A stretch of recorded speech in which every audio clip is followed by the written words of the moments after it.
نحمدہ ونصلی علی رسولہ الکریم اما بعد فاعوذ باللہ من الشیطان الرجیم بسم اللہ الرحمن الرحیم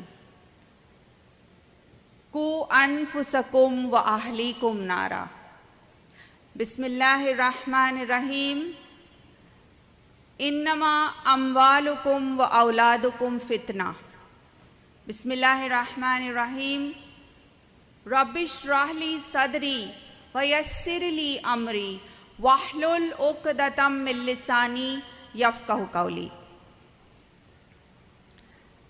میری بہت ہی محترم ڈاکٹر نکھت صاحبہ اور میری پیاری دینی ماؤں، بہنوں، بیٹیوں اور بچیوں، السلام علیکم ورحمۃ اللہ وبرکاتہ۔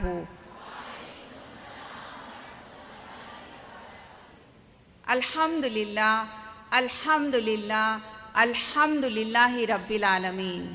اللہ رب العالمین کا شکر بجا لاتی ہوں اور اللہ رب العالمین کا بہت ہی زیادہ شکر ہے کہ اس نے ہم کو یہاں جمع کیا اس کثیر تعداد میں۔ میں بہت خوش ہوں کہ اللہ تعالیٰ نے اس بات کو ممکن کر دیا ڈاکٹر نکھت اور ان کی ساری ٹیم کی کوششوں کی وجہ سے۔ الحمدللہ الحمدللہ ہم اس سیالکوٹ کی سرزمین پر پہنچے، آپ کی محبت ہم کو یہاں لے آئی، الحمدللہ۔ عزیز بہنوں، آج کے موضوع کا عنوان ہے با مقصد اور باشعور پرورش، بچوں کی پرورش۔ انگلش میں ٹائٹل ہے conscious and parenting with purpose, parenting with purpose, با مقصد اور باشعور پیرنٹنگ۔ تو عزیز بہنوں، آج کے اس پریزنٹیشن کو میں نے 4 اہم نکات میں تقسیم کیا ہے۔ سب سے پہلے اس کانسیپٹ کو ہم لوگ سمجھیں گے کہ کیا ہے با مقصد پرورش، بچوں کی پرورش جو کرنا ہے وہ با مقصد اور باشعور پرورش، اس کے کیا مفہوم ہیں۔ اس کے بعد ہم قرآن کی روح سے یہ دیکھیں گے کہ قرآن میں اللہ تعالیٰ بچوں کے بارے میں کیا فرماتا ہے۔ دوسری بات ہم یہ دیکھیں گے کہ قرآن جو ہے وہ 4 کمبینیشنز پیش کرتا ہے۔ قرآنک ایسنس آف پیرنٹنگ جس کو کہا جائے گا، تھیمز جو موضوع قرآن میں بتایا گیا ہے، باپ اور بیٹے کے جو کمبینیشنز ہیں اس پر ہم غور و فکر کریں گے۔ تیسرا نقطہ یہ ہے کہ ہم چند اسلامی تاریخ کی چند بہترین اور پرعزم ماؤں کا ذکر کریں گے تاکہ ہم ان کی زندگیوں سے سبق حاصل کریں، اور آخر میں انشاءاللہ ہم کچھ ایسے نکات اپنے زندگیوں میں لانے کی کوشش کریں گے کہ ہم یہاں سے ایمٹی ہینڈڈ نہیں جائیں گے، ہم یہاں سے خالی ہاتھ نہیں جائیں گے، کچھ عزم کر کے اٹھیں گے، کچھ ایسے ریفلیکشنز، کچھ ایسے ریزولوشنز جو ہم یہاں سے لے کر اٹھیں گے، کیونکہ ہم یہاں ایک مقصد کے تحت جمع ہوئے ہیں۔ دیکھیں، یہ ساری محفل جو ہے یہ اللہ کے فرشتوں سے گھری ہوئی ہے، اور ہماری ہر وہ بات، ہر وہ عزم جو ہم اس محفل میں لیں گے، ہر وہ دعا جو ہم اس محفل میں کریں گے، انشاءاللہ اللہ تعالیٰ اس دعا کو قبول کرے گا۔ چونکہ اس محفل میں بچیاں، مائیں، بہنیں ایسی ہیں جن کو یا تو جو خود مائیں ہیں یا تو ہونے والی مائیں ہیں. اور یہی وجہ ہے کہ آج کا موضوع میں نے یہ سوچا کہ انشاءاللہ ہم میں سے ہر کسی کے لیے انشاءاللہ اس کے اندر ریفلیکشنز ہوں گے، اس کے اندر خود جائزہ لینے کے لیے، خود اپنے آپ کا تزکیہ کرنے کے لیے سامان ہوگا انشاءاللہ.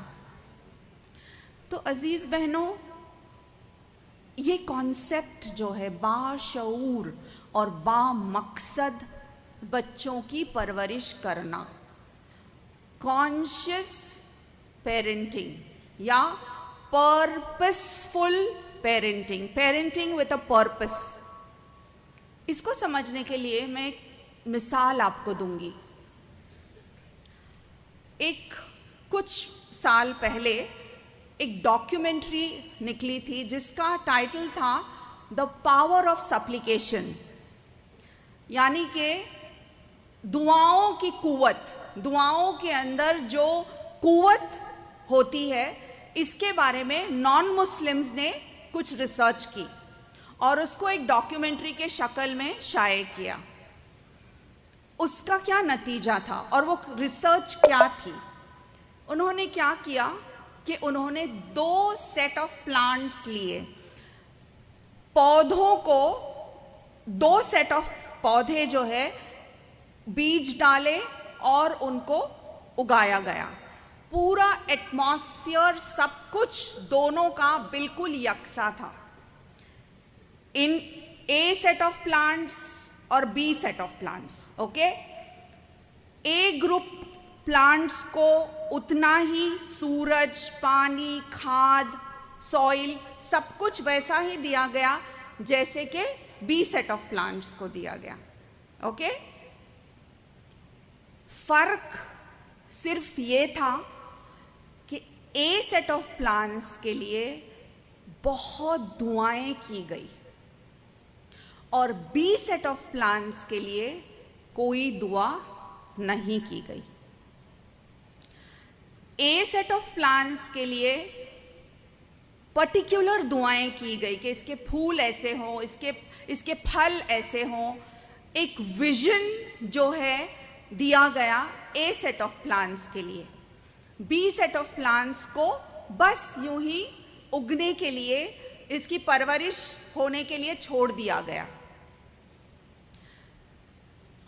آپ کو کیا لگتا ہے عزیز بہنوں، نتیجہ کیا ہوا؟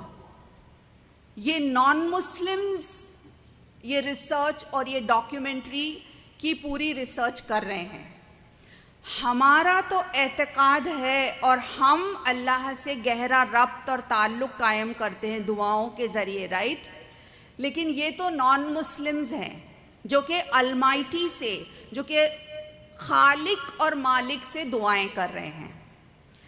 تو نتیجہ کیا ہوا؟ اے سیٹ آف پلانٹ زیادہ بہتر ہوئے یا بی سیٹ آف پلانٹ زیادہ بہتر ہو؟ آپ کیا سمجھتی ہیں؟ بالکل ایسا ہی ہوا. اے سیٹ آف پلانٹس جو تھے وہ بہت زیادہ کوالٹی، ان کے پھل، ان کے پھول اور ہر شے جو تھی وہ بہت بہترین اور عمدہ ثابت ہوئی. اور بی پلانٹس جو تھے وہ بالکل ادھورے سے وہ ہو گئے. تو عزیز بہنوں، پرورش جو ہے اسی طرح سے ہے. جب بچوں کو بس یوں ہی بڑھنے کے لیے چھوڑ دیا جاتا ہے، جب ان پہ توجہ نہیں دی جاتی ہے، ان کے لیے ایک پلان اور ایک مشن اگر نہیں ہے والدین کے ذہن میں، تو ایسے ہیں جیسے کہ بی سیٹ آف پلانٹس. لیکن وہ والدین جو بچوں کے لیے مقصد رکھتے ہیں، جو بچوں کے لیے ایک ویژن رکھتے ہیں، جن کے پاس ایک منصوبہ ہے کہ آج سے 20 سال بعد، 30 سال بعد یہ بچہ جس کو آج میں نے جنم دیا، یہ بچہ جب بڑا ہوگا تو یہ کیا ہوگا؟ کیا یہ معاشرے کے لیے ایک اچھا فرد ثابت ہوگا؟ کیا یہ ایک عذاب بنے گا معاشرے کے لیے؟ کیا یہ بچی جس کی پیدائش آج ہوئی ہے، یہ بچی جب بڑی ہوگی تو کیسی ہوگی؟ تو عزیز بہنوں، یہ ویژن جو ہے، یہ ایک مشن جو ہے، یہ ایک پرپس جو ہے، جب یہ ہوتا ہے تو اس کو کہا جاتا ہے با مقصد پرورش کرنا بچوں کی.